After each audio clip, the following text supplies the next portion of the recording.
الصينيه دي عليها تخفيض 40%، يعني نزل من سعرها 1500 جنيه. ايه تعالى يلا تعالى يا احمد، تعالى يا احمد عليهم.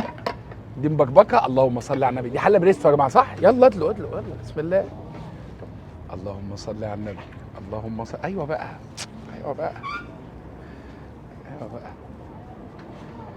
يا نهار اسود حساسه وسنينها، يا نهار اسود حساسه وسنينها. تسلم ايديكم. تعالى يا احمد، الصينيه دي فيها ايه بقى؟ الرز ده بقى اللهم صل على النبي مش باين يعني. احنا طبعا هنبدا باللحمه. تعالى نقول بسرعه. يلا نقول 5 قطع لحمه مندي كبيره، 5 تسياخ سجق، 5 فرد حمام، 5 اربع فراخ مندي، 5 قطع كفته، 5 ممبار. بس انا كده ايه، خلصت ذمتي وقلت اللي عندي. تعالى يا احمد، تعالى عشان في هنا حاجه لازم تشاركوني اللحظه دي، لازم، لان هي دي اصلا اميز ما في اللحمه الضاني، اللي هي ايه بقى، اللي هو السعاده دي، اللي هي حته اللحمه اللي هي بيبقى. طبعا الناس اللي ما بتاكلش ضاني يا جماعه صدقوني انتوا فايتكم خير كتير. بسم الله، بسم الله. للمره المليون المفروض ان انا باكل من هنا، بس باكل من هنا عشان يعني تبقوا معايا في قلب الحدث. تعالى يا احمد تاني. استنى هقول لك. بص دي اللوحه، دي اللوحه دي يا بص صغنطوطه ازاي، ده معناه ان هو اي سوري الزن ده قد كده اهو. بص يعني الجدي كله قد ايه، قد كده اهو، قد كده اهو. فده معناها على طول لحمه ناعمه جدا. تعالى يا احمد بص، ده اللي بيحصل ده اللي هو شويه الرز البسمتي اللي هو التريد مارك بتاع حضرموت الشيخ المندي، مع السحاوي الاصلي، مع اللحمه المندي اللي هي يعني بص فاتحه ازاي. بس تعالى فرد الحمام، قرب كده شوف احنا هنعمل فيها ايه. هنعمل ايه؟ نعمل ايه يا نور؟ قولوا لي نعمل مع العروسه دي ايه؟ طحينه. طب استني بقى عشان انا في حاجه عايز اعملها. هو احنا لو فضينا الرز ده والله بجد وحطينا فيه حته لحمه ضاني مثلا، كويس حلو كده، ماشي، ورحنا برضو ايه مديله شويه السحاوي اللطيفه، يا سلام، كويس، ونروح على البق على البق، بس نديها لحسه طحينه، لحسه يعني، عارف برضو ايه، هتحس ان في ميكسايه اجرام حصلت. بس هذا وبالله التوفيق. هي طلعت كبيره بسم الله. يا نهار عظمه، ده بقى اللي اسمه حمام محشي لحمه ضاني صح كده؟ طيب نقدر نعمل ايه بقى هنا؟ تعالى يا احمد، تعالى يا احمد. دي مصر سين طبعا كلنا اكيد عارفين. ايه طحينه مثلا ولا ايه؟ ها زبادي، ليه لا؟ و ايه لزلزه ليه لا؟ ده ليه؟ طب والمصحف كم حبات المكرونه دي راحوا بالقطمه في حته تانية. تعال نروح ناخد صباع كفته. يا لهوي على لمعه صباع الكفته. بسم الله. سيظل طعم الفحم في الكفته سر من الاسرار. يعني تعال اعمل كفته كده حلوه جدا بس اعملها على الجريل، ولا الهوا ولا هتلاقي فيها اللطشه دي. ممبار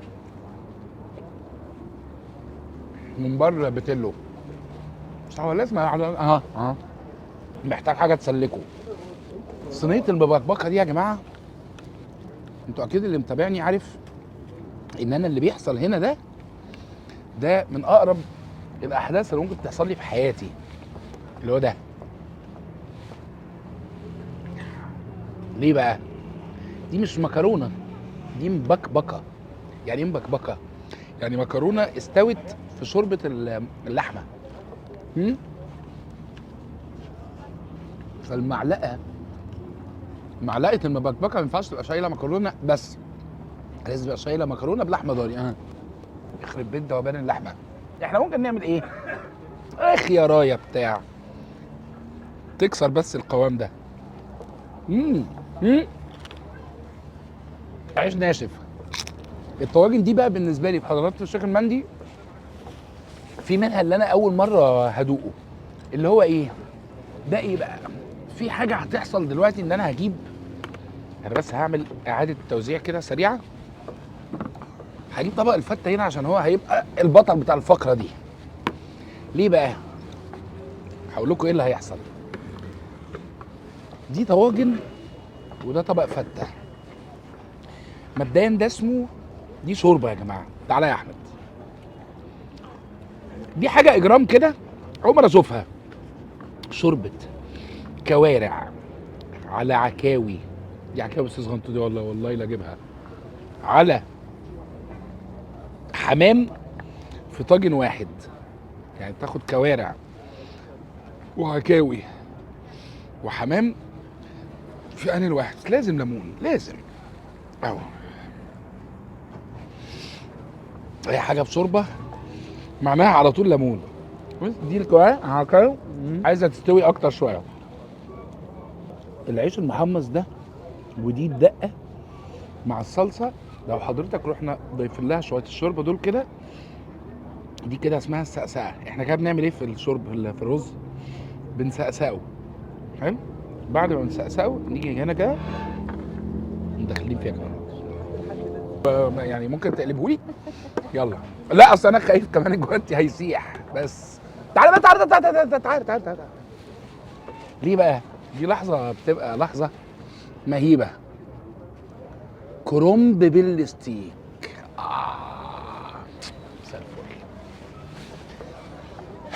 او ده طاجن تشوفه تحسه. يعني ايه بقى تحسه؟ الكرنب، تعالى يا احمد. الكرنب اكله شتويه جدا، مجرد رؤيه الكرنب توحي بالدفى. حلو كده. الطاجن الكرنب ده حصل فيه ايه؟ حصل فيه ان دخل معاه ستيك ني. ان الستيك ده دخل ني للطاجن، اتحط في قعر الطاجن ونزل عليه الكرنب واتسقى بشوربه لحمه. ها بيتهيألي عيب ده يتحط عليه اي حاجه تانية. يعني انا مستعيبها بصراحه. انا ممكن اخد ايه مخلف في بقي لوحده. تعالى يا احمد.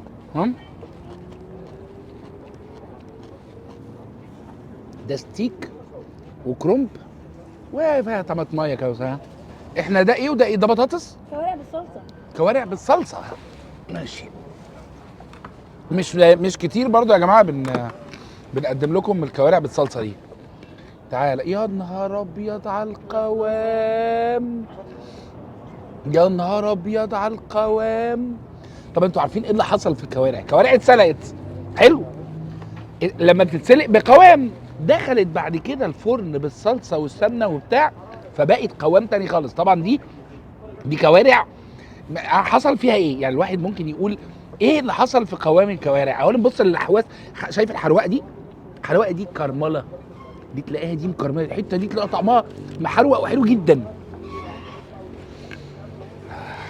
والله يا جماعه انها لسعاده، انها لسعاده. ها؟ تنزل في القلب، تنزل في قلبك. بسم الله. قوام الكوارع كده اضافه للكوارع بنت لذينه، واللسعه اللي على الوش دي عامله طعم حلو جدا، اللي هي زي لسعه كرمله البصل. يعني اوصي بيه بشده للي مش متعود ياكل الكوارع غير مسلوقه.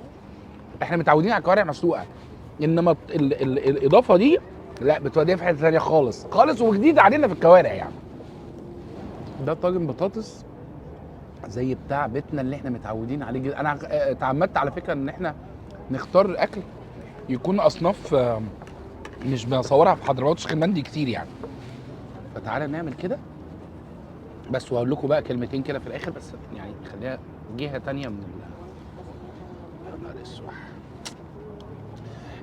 بالمناسبه حضرموت الشيخ المندي انا على المستوى الشخصي بحبه حقيقه يعني، وبحب صاحبه راجل كويس، وشهادتي فيه مجروحه لاني بحبه على المستوى الشخصي يعني. ودايما اقول ان صاحب المطعم الكريم لازم مطعمه ينجح، ملهاش حل، في سنس كده. عندهم تركيز عالي قوي في مساله الصواني، لدرجه ان انت ممكن تلاقي صواني مثلا لغايه دلوقتي 395 صينيه مثلا تكفي فردين، وصواني كفي 10 افراد وخمس افراد وثمان افراد. بيعتمد على الماس برودكشن، يعني اللي هو الانتاج اللي هو الكتير والصواني الكتير.